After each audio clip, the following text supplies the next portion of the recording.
Hello! Today I would like to show off my latest puzzle creation. This is the 12x12x10. And just like with the 8x10x12 I demonstrated most recently, this is made from a MFJS Meilong 12x12 with black 3D printed extensions. And likewise, this had to be made from a stickerless puzzle, so the inner puzzle does have the stickerless colors, but when rotations are completed, all that can be seen are the black plastic caps. As per usual, the stickers are made by Chewy Stickers, and the shades look excellent. So let me just make a checkerboard pattern. This is an even layer puzzle, so the odds of me messing it up are high.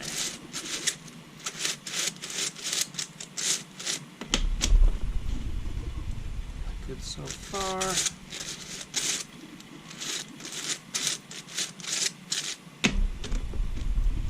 Looks good.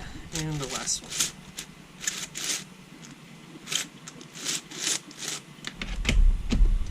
one. And that is a full checkerboard. So the colors look great. It's just regular, I believe it's actually, I don't know, I think it's white to yellow, regular red, regular orange, regular green, and then sky blue, bright blue. I'm honestly not sure. But they do look great. And I will just quickly unchecker this.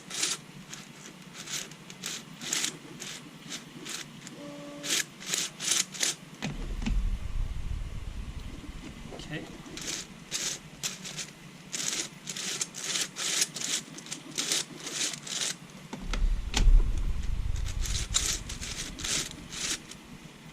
Oh no, I messed up somewhere. I think I was supposed to do that side first.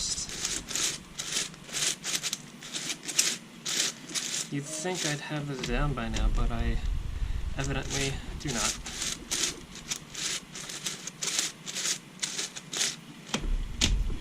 Okay, there we go.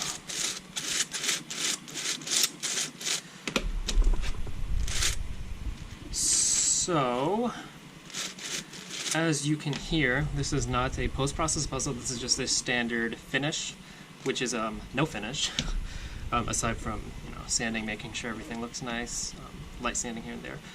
But it does still turn really well. I decided to tighten this puzzle down a little bit more so it's not as speed cubable. But that's just because that I really don't want this to pop, and I want it to be very stable when turning because the layers can get very misaligned while during the scrambled state when it's fully shape-shifted. But with that said, I'll do a size comparison. So here is a here's just a regular 3x3. So something I like about this puzzle is the compactness. Top down, it's not even twice as tall as a 3x3. So that side, and then I guess we'll do that. So yeah, it's not even quite like twice the size. Actually, how does volume work? I'm in maths. I should know how that. Okay, never mind. Forget that. But point being, this is a fairly compact puzzle. I have small hands, and this fits decently well. I don't necessarily have the tabletop solve this. And then, just to get that point across, here is a 3x5x7, and it's actually just about the same. It's about as wide as a 3x5x7 is long. And then, obviously, it's taller, but yeah, if we take the and then of course the 3x5x7 is longer than this is tall. So yeah, it's not too big of a puzzle, and honestly that 3x5x7 is actually quite a small puzzle, all things considered. And yeah, so the turning quality is pretty good. I'm going to do some corner cutting because that's like obligatory at this point. So it cuts through one QB. I don't really expect it to do much more because of how tight it is, but the important part is that it doesn't pop. Or, well, it can, I should say, but with regular use, it's not just going to pop. So it'll just not go through, which is ideal. Reverse, there's not really much of that. And then, of course, if I misalign everything just a little bit, it should cut through this. Let's see. Does it? Yes, it does. And then, of course, the same goes for the top and bottom, the white and yellow sides. About a full piece, maybe a little bit more, but I wouldn't really push it. And then no reverse. Well, that was a little bit of reverse, but don't rely on reverse. So yeah, turning quality is great. Corner cuts, and it's compact enough for this to not be too cumbersome of a solve. Speaking of solve, I'm going to have to scramble this. I don't really want to because I don't like solving this. I haven't solved one of these before, but I'm going to do it because I have to. So, as per usual, I'm going to go ahead and turn the top, what is this, the z-axis layers, I don't even know if that's correct, 90 degrees, and turn the rest in 180 degree increments. Basically, I don't want to shapeshift it quite yet.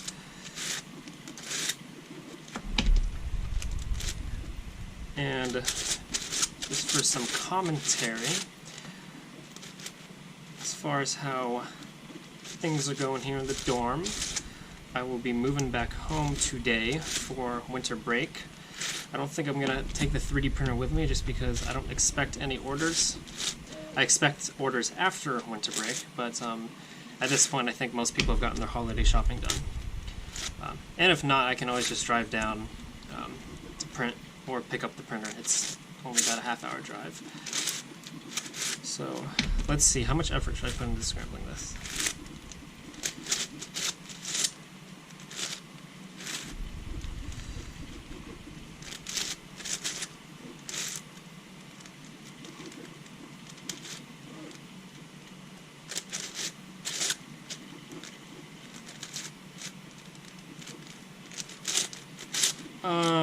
Honestly, I don't really want to put too much effort into it because I don't want this to be too hard of a solve, but I do need a picture of this, so it should be decently scrambled. That's probably good enough. Okay, so that's a scrambled state. I have to sneak a picture of this because I'm never going to scramble this again, so I got to get it now while it's partially scrambled. So give me 1 second. Let's see, that looks okay. Not the best picture, but honestly at this point it doesn't matter too much to me. Okay, so partially scrambled. Now, oops, that's in the frame. Get that out of there. If it wasn't clear, this is not, I don't make these videos with high production quality. Anyways, now I am going to go ahead and turn all the layers 90 degrees and make an absolutely huge disaster. So this is going to become a nightmare. This is also why I tighten the puzzle more than I usually do for my puzzles, because this is not the easiest thing to turn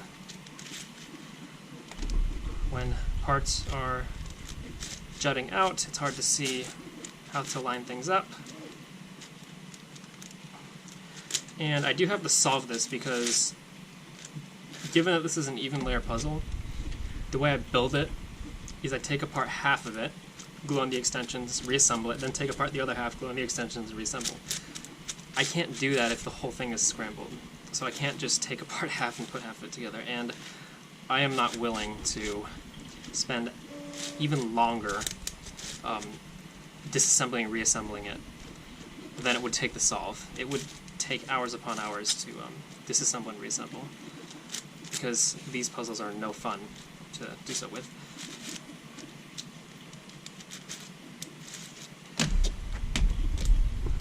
So, once again, I don't really want to put too much effort into scrambling it. I think we're good at this point. And just for anybody who doesn't know, the solving strategy generally goes that this is basically a, has reduced itself to a 10 by 10.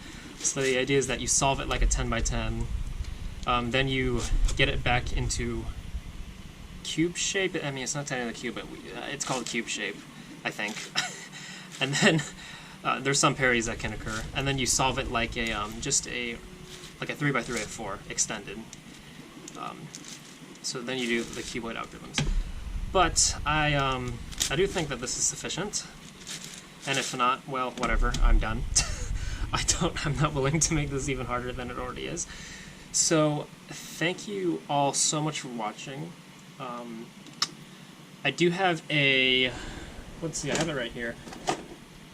As for like what my next videos will be, I do have this mirror, not mirror, bump cube 6x6.